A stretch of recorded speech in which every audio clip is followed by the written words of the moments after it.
Hello guys, welcome back to my channel. So guys, meron akong gagawin TV dito. Bali, ito ay home service. Ito guys ay Samsung. Ito yung model. Samsung UA50 TU 8080G. Okay. So, problema nito, wala siyang display kasi namamatay siya. Okay. So, ito binuksan ko na para makita natin kung ano yung laman niyan sa loob. Okay. Okay.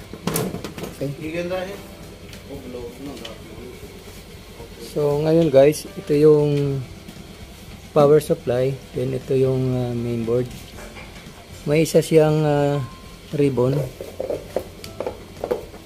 Tapos may ano din siya sa kabila. So check natin guys kung ano yung lumalabas na problema nito. Okay, so ipa-plug in ko.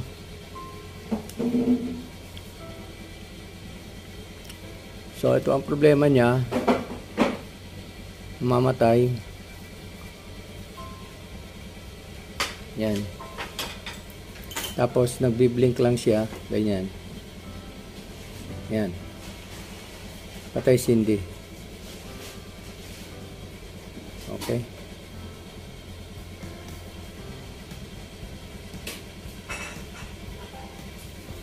So ayan guys ang problema. So gagawin ko ngayon, tatanggalin ko itong ribbon dito. Check natin kung ano yung magiging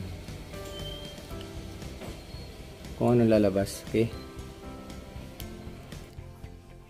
Okay, so guys, tinanggal ko itong ribbon dito sa right side. Then ipa-plug in ko ulit. Tingnan natin kung ano yung lalabas.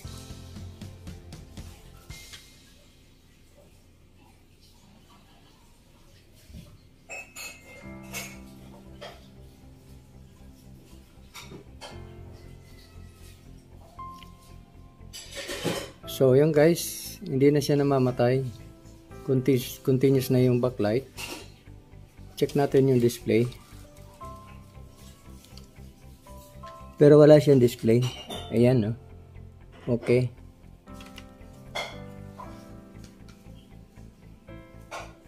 Okay, so check ko guys dito sa side na ito kung meron siyang short na clock signal.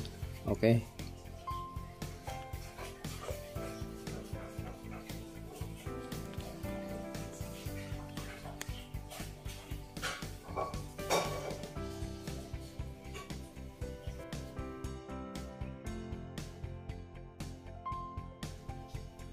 Bali ito yung mga clock signal niya. Ayan. STB CK1 hanggang 8, LC1, LC2, BGH, BSS.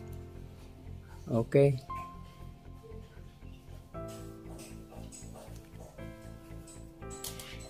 So guys, sinukat ko itong CK1 into hanggang 4. Mababa yung resistance niya. Almost 800 ohms lang. Itong 1, 2, and 4. Okay.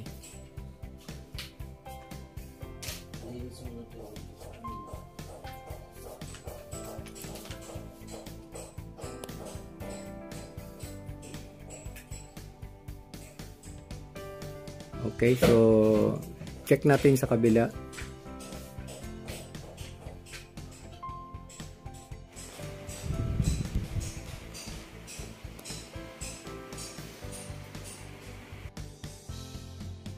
So, nang una kong ginawa, naglagay ako dito ng tape. Blinak ko yung lahat ng clock signal magmula 1, yung CK1 hanggang 8. Tapos yung LCR, saka yung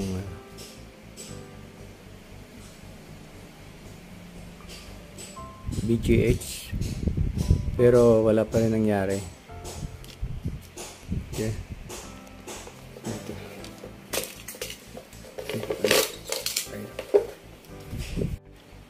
So ibig sabihin itong right side ay wala siyang problema. So bali lumipat ako dito sa left side. Ito yung ginawa ko.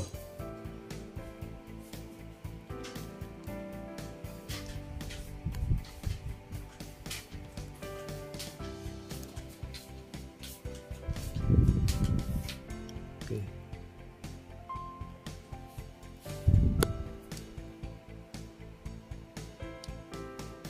From LC1 to from LC1, LC2,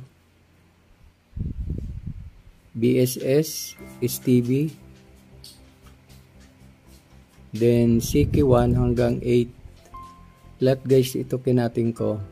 Papunta yan guys dito. Yan. Okay, so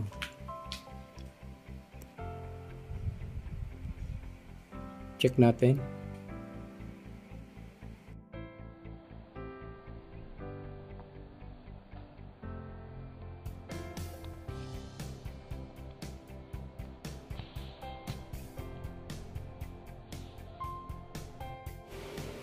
Okay, so ipa-plug in ko.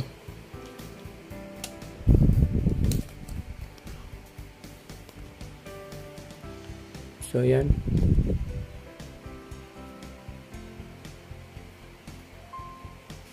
So ayan, may backlight na siya. So tataas natin. Check natin yung display. Ayan. Tayo mo. Ayan. Sige.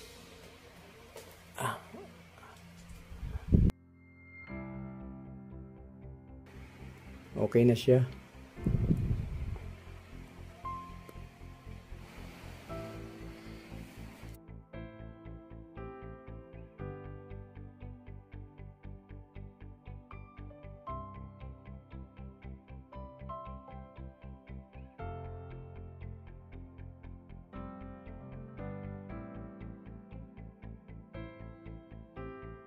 Thank you guys. God bless. Bye-bye.